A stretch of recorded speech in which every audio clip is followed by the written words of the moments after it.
শুভ চড়ক সংক্রান্তি বন্ধুরা, নতুন বছর কালকে। তো আমি একটু স্মৃতিমেদুর হয়ে পড়েছিলাম। কেন বলুন তো? এই চৈত্র সংক্রান্তি দিনে আমি আমার ছেলেকে বলছিলাম, ও একটু বন্ধুর বাড়ি গেছে, ওকে বলে দিয়েছিলাম, মনে করিয়েছিলাম যে বাবু রাত্রিবেলা কিন্তু বাড়ি ফিরতে হবে। সংক্রান্তি, চৈত্র সংক্রান্তি, ভাদ্র পৌষ চৈত্র এগুলো মানতে হয়।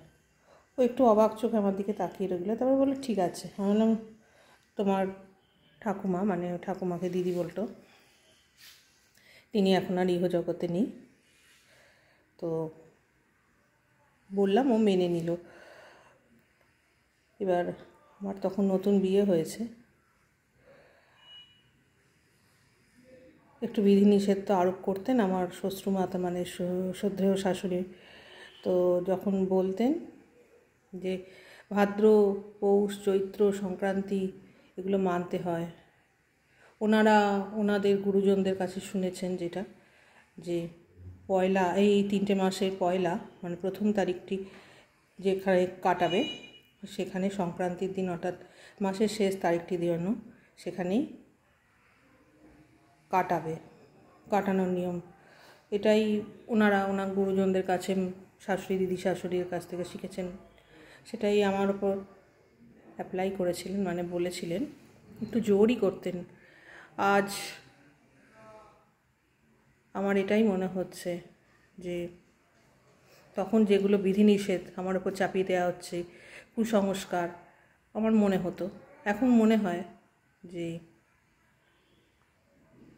কি বলুন তো, ভালোবাসার প্রিয়জনের মানুষগুলোকে আরেকটু কাছে রাখা, আরেকটু নিবিড় করে পেতে চাওয়া, এটা তাতে যাতে কোনো খারাপ না হয় এটুকুই চেষ্টা, কল্যাণ কামনা, আরও বেঁধে বেঁধে থাকি সবাই, এটুকুই বোধহয় কামনা ছিল তার। তিনি এখন দেহে নেই, তিনি যেখানেই থাকুন, যেভাবে থাকুন, অন্য কোনো দেহেতে তো আছেন, তাকে আমার প্রণাম জানালাম।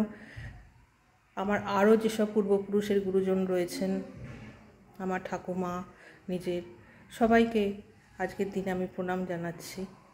তো আপনারাও সবাই ভালো থাকুন, এটুকুই ছোট্ট মেসেজ দিলাম।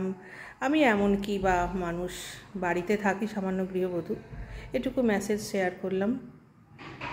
আপনাদের ভালো লাগলে ছোট্ট করে একটা লাইক কিংবা ডিসলাইক, যা ইচ্ছে দেবেন, আমি মাথা পেতে নেব। আমি ইউটিউবে নতুনই বলা যায়, ফেসবুকেও নতুন, তো সে যাই হোক কে যাক। ধন্যবাদ বন্ধুরা ভিডিওটা এতক্ষণ দেখার জন্য। সবাই ভালো থাকবেন, সবাইকে পয়লা বৈশাখের শুভেচ্ছা।